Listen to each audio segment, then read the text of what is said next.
കഴിഞ്ഞ വീഡിയോയിൽ നമ്മൾ കണ്ടത് ഹനുമാൻ നഗരിയിൽ നിന്നും പുറപ്പെട്ട സ്വാമിജി വാഹനത്തിനുള്ളിലിരുന്ന് വിഷ്ണു സഹസ്രനാമം ചൊല്ലി. അത്തരത്തിലാണ് ഓരോ തീരത്തേക്കും സ്വാമിയും ശിഷ്യനോടൊപ്പം ചെന്നെത്തിയിരുന്നത്. ഇന്നിപ്പോൾ സ്വാമിക്ക് ചെന്നെത്താൻ പറ്റുന്ന 4 പ്രധാന ഇടങ്ങളിൽ അവസാനത്തെ ഇടമായ ശാരദ നഗരി ബീച്ചിലേക്കാണ് എത്തിച്ചേരുന്നത്. ഇവിടെ ആണ് നമ്മുടെ സമാപന വിഷ്ണു സഹസ്രനാമ പാരായണ കൂട്ടായ്മയിൽ സ്വാമി പങ്കെടുക്കുന്നത്. ഇവിടെ നമുക്ക് എത്തുമ്പോൾ തന്നെ കാണാൻ കഴിയുന്ന മുന്നിലായിട്ടൊരു ക്ഷേത്രം കാണാം. സമുദ്രത്തിന്റെ തീരത്ത് കുടിയിരിക്കുന്ന ദേവീ ചൈതന്യമുള്ള ക്ഷേത്രമാണ്. പ്രധാനമായും കുറുമ്പ ഭഗവതിയെ മൂകാംബിക ദേവി സങ്കല്പം നൽകിയാണ് ഇവിടെയുള്ള എല്ലാവരും ആരാധിക്കുന്നത്. അപ്പോൾ ഇവിടെ എത്തുമ്പോൾ തന്നെ ക്ഷേത്രത്തിന് മുന്നിൽ ക്ഷേത്രവുമായി ബന്ധപ്പെട്ട കുറച്ചുപേർ കാത്തുനിൽപ്പുണ്ടായിരുന്നു. അപ്പോൾ അവർക്ക് സ്വാമി തന്നെ നിർദ്ദേശം കൊടുക്കുകയായിരുന്നു. ആദ്യം നമുക്ക് ഭക്തർ സമുദ്രതീരത്തിരുന്ന് പ്രാർത്ഥിക്കുന്ന ഭക്തരുടെ അടുക്കിലേക്ക് ചെന്ന് ആ കൂട്ടായ്മയിൽ പങ്കെടുത്ത ശേഷം ക്ഷേത്ര ദർശനം നടത്താം എന്നുള്ളത്. അതിൽ പ്രകാരം സമുദ്ര തീരത്തേക്ക് സ്വാമി അവരെയും കൂട്ടി ഒത്തൊരുമിച്ച് നടക്കുകയാണ്. സായാഹ്ന ആ പ്രകാശം സൂര്യദേവനും അനുഗ്രഹമായി ഈ ഉദ്യമത്തിന് നിൽക്കുകയാണ്. ശ്രീ യോഗാനന്ദ സരസ്വതി സ്വാമിജി. കാരണം ഈ പ്രദേശത്ത് ജനിച്ചു വളർന്നതാണ് അദ്ദേഹം. നിത്യാനന്ദ ഭഗവാനിൽ തൻ്റെ സർവം സമർപ്പിച്ച് നിത്യാനന്ദ ഭഗവാനെ ഗുരുവായി സങ്കല്പിച്ച് ആ സനാതനധർമ്മത്തിലൂടെ വളർന്നു വന്ന സ്വാമിജി സ്വന്തം നാട്ടിന് ഒരു വലിയ പ്രകാശമായി മാറുകയാണ്. അവർക്കെല്ലാം അവരുടെ എല്ലാ ഉദ്യമത്തിനും അവരിൽ ഒരാളായി നിന്ന് എല്ലാ കരുത്തും പകർന്ന് എല്ലാ ആവശ്യങ്ങൾക്കും ഓടിയെത്തുന്ന ഒരു ഗുരുവിനെ നമുക്കിവിടെ കാണാൻ കഴിയും. എന്ത് മനോഹരമായ ആ കടൽ തീരത്തെ സായാഹ്ന ഒത്തുകൂടലാണ്. കടൽ തീരവും സമുദ്രവുമെല്ലാം വളരെ ശോഭയായി അനുഗ്രഹത്തോടു കൂടി നിൽക്കുന്ന കാഴ്ച കാണാം. സ്വാമി അവരുടെ അടുക്കിലേക്ക് സഞ്ചരിച്ചെത്തുമ്പോഴും ആ തീരത്തിരുന്ന് അവർ ചൊല്ലുന്ന ആ സഹസ്രനാമത്തിൻ്റെ അലകൾ നമുക്ക് കേൾക്കാം. ഇത്തരത്തിൽ കർണാടകയിലെ ശിരൂർ മുതൽ കണ്ണൂരിലെ തയ്യിൽ കടപ്പുറം വരെയുള്ള പ്രധാന ഇടങ്ങളിലാണ് സ്വാമി ഇത്തരത്തിൽ വിഷ്ണു സഹസ്രനാമം സമുദ്രദേവന് അഭിമുഖമായിരുന്നു ചൊല്ലാൻ ഭക്തജനങ്ങളോട് ആഹ്വാനം ചെയ്തത്. കാരണം പ്രകൃതിക്ഷോഭത്തിൽ നിന്നും കടൽക്ഷോഭത്തിൽ നിന്നും ഈ വിഭാഗം ഈ കടലിനെ ആശ്രയിച്ച് ജീവിക്കുന്നവർക്കുണ്ടാകുന്ന ബുദ്ധിമുട്ടുകൾ മാറിക്കിട്ടി ഭഗവാന്റെ അനുഗ്രഹം സിദ്ധിക്കുന്നതിന് വേണ്ടിയിട്ടാണ് നമുക്കിവിടെ ഇപ്പോൾ കാണുന്ന ദൃശ്യം എത്ര അനുഗ്രഹീതമാണെന്ന് നോക്കണം. എത്രത്തോളം ആളുകാരാണ്. അവർ വിവിധ ദേശങ്ങളിൽ നിന്നും ഈ ഭാഗത്ത് എത്തിച്ചേർന്നാണ് ഈ ഒരു ഉദ്യമത്തിനും ഈ പ്രാർത്ഥനയും അർപ്പിക്കുന്നതിന് വേണ്ടിയിട്ട്. നമുക്ക് ഈ മനോഹരമായ അനുഗ്രഹീതമായ കാഴ്ചകൾ കാണാം.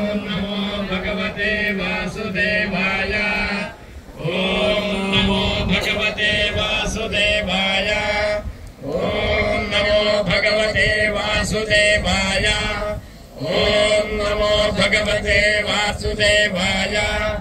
ഓം നമോ ഭഗവതേ വാസുദേവായ. ശ്രീരാമ രാമ രാമേതി രമേ രാമേ മനോരമേ സഹസ്രനാമ തത്തുല്യം രാമ നാമാവരാനനെ.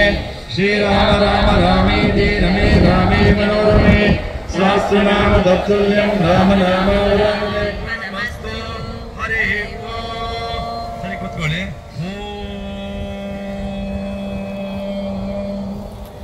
ತತ್ಸದ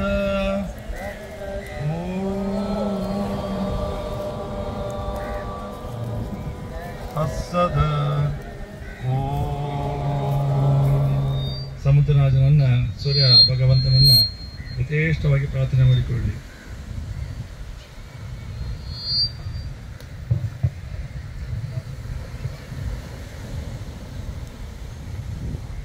ಓಂ ನಮೋ ಭಗವತೆ ವಾಸುದೇವಾಯ.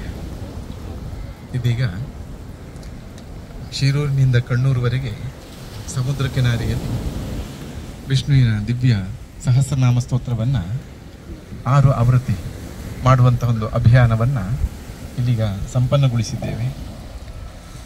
ಎಲ್ಲ ಕಡೆಯೂ ಅತ್ಯಂತ ಶ್ರದ್ಧೆಯಿಂದ ಭಕ್ತಿಯಿಂದ ಈ ರೀತಿ ಕಾರ್ಯಕ್ರಮ ನಡೀತಾ ಇದೆ. ವಿಷ್ಣುವಿನ ಒಂದೊಂದು ಹೆಸರು ಸಹ ಬಹಳ ದೊಡ್ಡ ಫಲವನ್ನು ಕೊಡ್ತದೆ. ಹಾಗಾಗಿ ಈ ಸಹಸ್ರನಾಮವನ್ನು ನಾವೆಲ್ಲ ಪಾರಾಯಣ ಮಾಡಿದ್ದು ನಮ್ಮ ವ್ಯಕ್ತಿಗತವಾದ ಸಮಸ್ಯೆಗಳನ್ನು ದೇವರ ಮುಂದೆ ಇಡಲಿಕ್ಕೂ ಅದಕ್ಕೆ ಪರಿಹಾರಕ್ಕೂ ಅಲ್ಲ. ನಮ್ಮ ಸಮುದ್ರ ಕಿನಾರೆ ಅದು ಸುರಕ್ಷಿತವಾಗಬೇಕು. ಇಲ್ಲಿ ವಾಸ ಮಾಡುವಂತಹ ಜನರಿಗೆ ಸಮುದ್ರ ರಾಜನ ಶಾಂತವಾದಂತಹ ಒಂದು ನಿರಂತರ ಈ ಪರಿಸರ ಉಂಟಾಗಬೇಕು ಇಲ್ಲಿ. ಹಾಗೆ ಅದರ ಜೊತೆಗೆ ನಮ್ಮ ಧರ್ಮದ ಮೇಲೆ, ನಮ್ಮ ಸಂಸ್ಕೃತಿಯ ಮೇಲೆ ಪ್ರಹಾರ ಉಂಟಾಗುವಂತಹ ಎಲ್ಲ ಸಂದರ್ಭಗಳಿಂದಲೂ ನಮ್ಮನ್ನು ಪಾರು ಮಾಡಬೇಕು.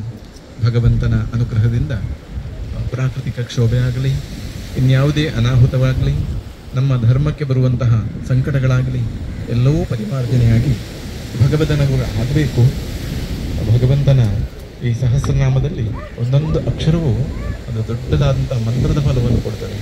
ಹಾಗಾಗಿ ಇದರಲ್ಲಿ ಒಟ್ಟು 36,000 ಅಕ್ಷರಗಳಿಗೆ ಸ್ವರ ಮತ್ತು ವ್ಯಂಜನ ಸೇರಿದರೆ 72,000. ನಮ್ಮ ದೇಹದಲ್ಲಿರುವ ನಾಡಿಯು 72,000. ಹಾಗಾಗಿ ನಮ್ಮ ಋಷಿಮುನಿಗಳು ಅಂದರೆ ಅವರ ತಪಸ್ಸಿನಿಂದ ಇವತ್ತನ್ನು ವಿಜ್ಞಾನಿಗಳು ಬೇಕಾದ್ದನ್ನೆಲ್ಲ ಆಗಲೇ ಕಂಡಿಟ್ಟಿದ್ದಾರೆ. ಅವರು ಹೇಳಿದ್ದನ್ನು ಇವತ್ತು ಸಂಶೋಧನೆಗೊಳಪಡಿಸಿದಾಗ ಆ ಸಮಯದಲ್ಲಿ ಏನೆಲ್ಲ ಫಲಶ್ರುತಿಯಲ್ಲಿ ಹೇಳಿದೆಯೋ ಅದೆಲ್ಲ ಇವತ್ತು ಫಲಗೋಚರವಾಗಿದೆ. ಹಾಗಾಗಿ ಅಂತಹ ಒಳ್ಳೆಯ ಈ ಸತ್ಕರ್ಮವನ್ನು ಆಚರಿಸಿದಂತಹ ನಮಗೆಲ್ಲರಿಗೂ ಶ್ರೀಮನ್ನಾರಾಯಣನ ಕೃಪೆಯಾಗುವುದರಲ್ಲಿ ಸಂಶಯವಿಲ್ಲ. ಹಾಗಾಗಿ ಅದು ಭಗವಂತನ ಆ ನಾಮಸ್ಮರಣೆ ಆರಂಭಗೊಂಡ ಸನ್ನಿವೇಶವನ್ನೇ ನಾವು ಗಮನಿಸಬಹುದು. ಯುದ್ಧ ಭೂಮಿಯಲ್ಲಿ ಶರಶಯ್ಯಲ್ಲಿ ಎಂತಹ ಸಂಕಟ ಇರಬಹುದು. ಬಾಣಗಳೆಲ್ಲ ದೇಹವನ್ನೆಲ್ಲ ಪ್ರವೇಶ ಮಾಡಿ ಅದರಲ್ಲಿ ಸಿಕ್ಕಿ ಹಾಕಿಕೊಂಡಿದ್ದ ಸಮಯ. ಆಗ ಯುಧಿಷ್ಠರನ ಪ್ರಶ್ನೆಗೆ ಕೃಷ್ಣನನ್ನು ಮುಂದಿಟ್ಟುಕೊಂಡೇ ಭೀಷ್ಮಾಚಾರ್ಯರು ಕರುಣಿಸಿದ್ದು ಸಹಸ್ರನಾಮವನ್ನು. ಈ ಸಹಸ್ರನಾಮವನ್ನು ಅಂತಹ ಕ್ಲಿಷ್ಟ ಸನ್ನಿವೇಶದಲ್ಲಿಯೂ ಹೇಳಿ ಮೋಕ್ಷದ ಪದವಿಯನ್ನು ಹೊಂದಿದವರು ಭೀಷ್ಮಾಚಾರ್ಯರು. ನಾವಿಷ್ಟು ಸೌಕರ್ಯ ಇರುವಾಗ, ಇಷ್ಟೆಲ್ಲ ಅನುಗ್ರಹವನ್ನು ಭಗವಂತ ಕೊಟ್ಟಿರುವಾಗ ಇದನ್ನು ಶ್ರದ್ಧೆಯಿಂದ ಹೇಳಿದರೆ ಸಾಕು. ಅದರ ಫಲಶ್ರುತಿಯಲ್ಲಿ ಹೇಳಿದಂತೆ ಎಲ್ಲ ಫಲವನ್ನು ನಾವು ಪಡೆಯಲಿಕ್ಕೆ ಸಾಧ್ಯವಾಗುತ್ತದೆ. ಹಾಗಾಗಿ ಬಹಳ ಶ್ರದ್ಧೆಯಿಂದ ದೂರದಿಂದ ನೀವೆಲ್ಲ ವಾಹನ ಸೌಕರ್ಯಗಳನ್ನೆಲ್ಲ ಮಾಡಿಕೊಂಡು ಬಂದಿದ್ದೀರಿ. ನಮಗೆ ಬಹಳ ಸಂತೋಷ. ಅಂದರೆ ಮಿಯಾಪದು, ಚಿಗುರುಪಾದೆ, ಆ ಪರಿಸರವೆಲ್ಲ ನಮ್ಮ ಅಯ್ಯಪ್ಪ ಭಜನಾ ಮಂದಿರ ಹಾಗೆ ಸುತ್ತಮುತ್ತಲನ್ನೆಲ್ಲ ಚೇತನ್ ರಾಮ್ನಂತಹ ಪುಣ್ಯಾತ್ಮರನ್ನೆಲ್ಲ ಸೇರಿಸಿಕೊಂಡು ನೀವು ಒಂದು ದೊಡ್ಡ ಸಂಘಟನೆ ಸಹಸ್ರನಾಮದಲ್ಲಿ ಒಂದು ಕ್ರಾಂತಿ ಮಾಡ್ತಾ ಇದ್ದೀರಿ. ಹಾಗಾಗಿ ಇದು ಈ ಸಮಯದಲ್ಲಿ ಇವತ್ತು ಇಲ್ಲಿ ಇಷ್ಟು ಯಶಸ್ಸಾಗಬೇಕಾದರೆ ನಿಮ್ಮಂಥವರೆಲ್ಲ ಕಾರಣ. ಹಾಗಾಗಿ ದೊಡ್ಡ ಸಾರ್ಥಕ ಶ್ರಮ. ಇದರಿಂದ ಒಬ್ಬನ ಹೆಸರು ಹೇಳಿದರೂ ಸಾಕು, ಎಲ್ಲರೂ ನಾವು ಒಟ್ಟು ಸೇರಿದರೆ ಒಂದು ಸಹಸ್ರನಾಮವನ್ನು ಒಮ್ಮೆ ಹೇಳಿದರೆ ನಮಗೆ 1000 ಆದರೆ ಇವತ್ತು 108 ಜನ ಹೇಳಿದರೆ ಎಷ್ಟಾಗ್ತದೆ? ಗುಣಿಸು 108. ಈಗ ಅಷ್ಟಲ್ಲ, ಅದಕ್ಕಿಂತ ಬಹಳ ಹೆಚ್ಚಿದೆ.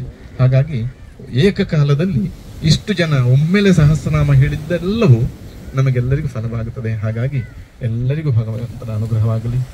ಏನು ಫಲಶ್ರುತಿಯಲ್ಲಿ ಹೇಳಿದು ಅದೆಲ್ಲ ನಿಮ್ಮ ಜೀವನದಲ್ಲಿ ಫಲಗೋಚರವಾಗಲಿ. ಹಿಂದೆಯೂ ಇಲ್ಲಿ ನಮ್ಮ ಸೋಮಯಾಗದ ಪೂರ್ವದಲ್ಲಿ ವಿಷ್ಣು ಸಹಸ್ರನಾಮ ಅಭಿಯಾನ ಇಲ್ಲಿ ನಡೆದಿತ್ತು. ಇಲ್ಲಿನ ಶಾರದಾನಗರದ ಭಜನಾ ಮಂದಿರ ಮತ್ತು ಪರಿಸರ ವಾಸಿಗಳೆಲ್ಲ ತುಂಬ ಶ್ರದ್ಧೆಯಿಂದ ಈ ವ್ಯವಸ್ಥೆಗಳನ್ನೆಲ್ಲ ಮಾಡಿದ್ರು. ಅಲ್ಲಿ ಸಮುದ್ರ ಕೊರೆತ ಎಷ್ಟರವರೆಗಿಂದ ಈಗ ಇಲ್ಲಿ ಮಂದಿರದ ಹಿಂದೆ ಇರುವಂತಹ ವ್ಯಾಯಾಮ ಶಾಲೆಯ ಫೌಂಡೇಶನ್ ಹಾಗೆಯೇ ಉಳಿದಿತ್ತು. ಬಹಳ ಸಮಯದಿಂದ ಸಮುದ್ರದಲ್ಲಿ ಸೇರಿಸಲಿಕ್ಕಾಗಿ ಮಾನಸಿಕವಾಗಿ ಕಾದಿದ್ದರು ಇಲ್ಲಿ ಅಂತಹ ಸನ್ನಿವೇಶ ಇತ್ತು. ಆ ಸಮಯದಲ್ಲಿ ಅನುಷ್ಠಾನಗೊಂಡಂತಹ ಸಹಸ್ರನಾಮದ ನಂತರದ ದಿನಗಳಲ್ಲಿ ಇಲ್ಲಿ ಇವರೆಲ್ಲ ಫಲವನ್ನು ಅನುಭವಿಸಿದಂತಹ ಒಂದು ಪರಿಸರವಿದು. ಇಲ್ಲಿ ಸಹಸ್ರನಾಮ ಸ್ತೋತ್ರ ಪಾರಾಯಣ ಆದ ನಂತರ ಸಮುದ್ರ ಪೂಜೆ ಇತ್ಯಾದಿ ಎಲ್ಲ ಬಹಳ ವಿಶೇಷವಾಗಿ ನಡೆದಿತ್ತು. ಆ ನಂತರ ಇಲ್ಲಿ ಸಮುದ್ರ ಬಹಳಷ್ಟು ದೂರ ಹೋಗಿ, ಅವತ್ತು ಇಷ್ಟು ಸೌಕರ್ಯ ಇರಲಿಲ್ಲ. 1000ಕ್ಕಿಂತ ಹೆಚ್ಚು ಜನ ಸೇರಿದ ಸಮಯದಲ್ಲಿ ಪರಸ್ಪರ ಅಭಿಮುಖವಾಗಿ ಕುಳಿತುಕೊಳ್ಳುವಷ್ಟು ಅಸೌಕರ್ಯಗಳಿದ್ದ ಕಾರಣ. ಆದರೆ ಆನಂತರ 1,00,000 ಜನರು ಸೇರಿದ್ರು, ಇನ್ನೂ ಮತ್ತಷ್ಟು 1,00,000 ಜನ ಸೇರಬಹುದು ಅಂತಹ ಪರಿಸರ ನಿರ್ಮಾಣ ಆಗಿತ್ತು. ಮಂದಿರದಲ್ಲಿ ನಿಂತು ನೋಡಿದರೆ ಹೊಯ್ಗೆ ಬೆಟ್ಟದ ರಾಶಿವಿನ ಸಮುದ್ರ ಕಾಣ್ತಿದೆ. ಆ ರೀತಿಯಲ್ಲಿ ಈ ಪರಿಸರ ಸುರಕ್ಷಿತವಾಗಿತ್ತು.